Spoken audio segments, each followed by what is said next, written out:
What makes a young person scam his way to billions of dollars? Narcissism. Sociopath. A pressure to achieve great things before youth slips away from you. This pressure can drive even the most ambitious people to take shortcuts, and shortcuts are actually encouraged. After all, we grew up hearing the advice to fake it till you make it, cash in now and retire early. With all this, exaggeration becomes the norm, and if you exaggerate a little bit, that's not fraud, that's a hustle. Until, of course, the Justice Department comes knocking. Anyone who would look a widow in the eye and take all their savings, anyone who would do this to an Elie Wiesel or to a regular investor is a sociopath who has no empathy.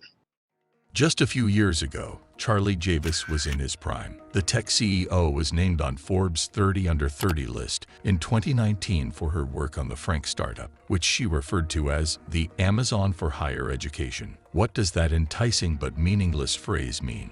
It means Frank guided students through the application process for financial aid. It appears to have been so effective at doing this that JPMorgan Chase bought the business in 2021 for $175 million, and Javice was appointed managing director of the bank. The entrepreneur announced the information on LinkedIn, bragging that Frank had expanded to serve over 5 million students at over 6,000 colleges in just 4 years. It appears that those figures may have been slightly exaggerated. The Justice Department accused Javice of falsely and dramatically inflating the number of customers of her company in order to persuade JPMorgan Chase to purchase it. Frank only had about 300,000 clients, and the lawsuit claims that he falsified data to indicate that he had a larger clientele. She hired a data scientist to essentially create a few million customers, and JPMorgan, which pays its CEO $34.5 million for his expertise and has about 240,000 employees, didn't seem to notice this in its due diligence. Javice is facing multiple counts of conspiring to commit wire fraud and bank fraud, each of which carries a maximum 30-year prison term. Javice has denied each and every accusation made against her. If you read the government's charges and you read the government statement, they basically say she's a con artist. Javice is not the first former member of the Forbes 30 Under 30 list to find themselves facing lengthy prison sentences.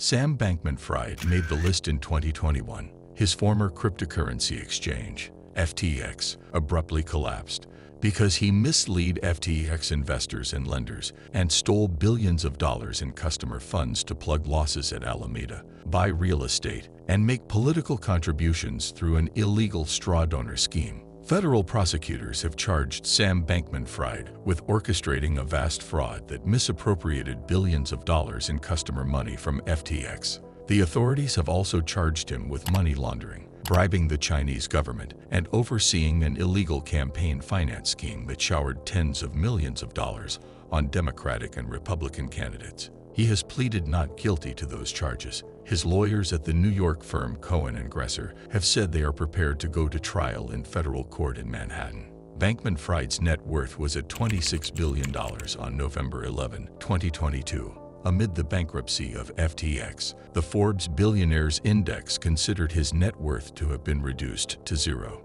The former co-CEO of Alameda Research and his colleague, Caroline Ellison, also made the list in 2022. Caroline Ellison admitted guilt to 7 criminal charges in December that could have resulted in a maximum sentence of 110 years in prison.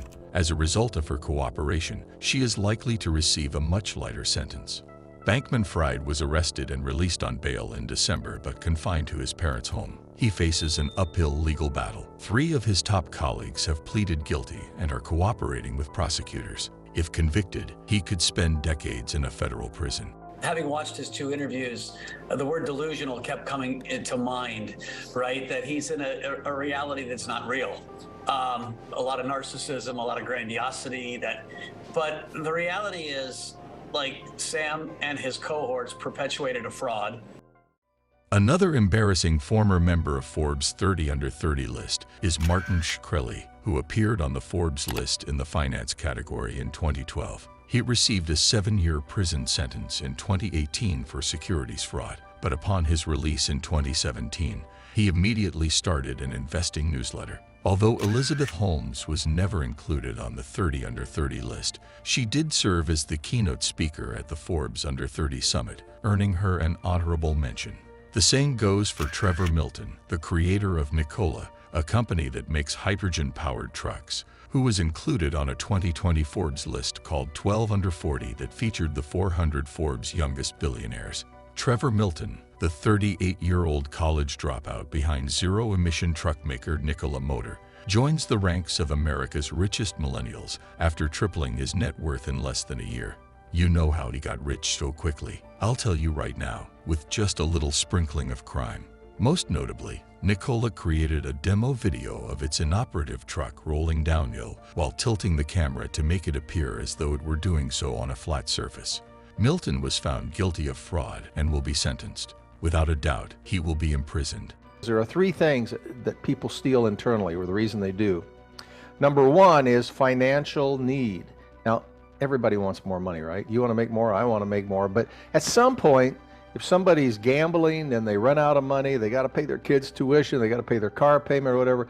Somebody hits a divorce, often does this, drinking, gambling, all of those, people need more money and they get desperate. So that's one.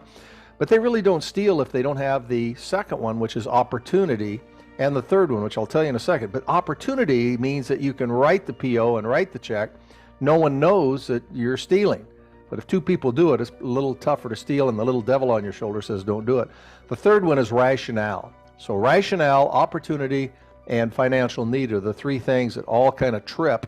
And if those collide, then people think they have the wherewithal to actually steal from that company.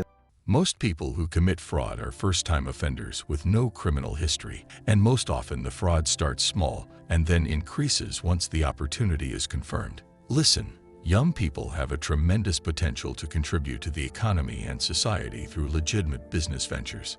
Starting a legitimate business offers numerous benefits, such as fostering innovation, creating jobs, and driving economic growth. By engaging in lawful entrepreneurship, you will not only fulfill your ambitions, but also positively impact your community. Instead of scamming your way up, you should strive to build trustworthy businesses that provide value to customers, uphold ethical practices, and promote transparency. The journey may be challenging, but by focusing on honest and innovative solutions, you can establish a lasting and reputable presence in the market, leading to personal fulfillment and sustainable success. Remember, success is more rewarding when achieved through hard work, dedication, and integrity, setting the stage for a future where young entrepreneurs play a vital role in driving positive change and shaping a prosperous society for all.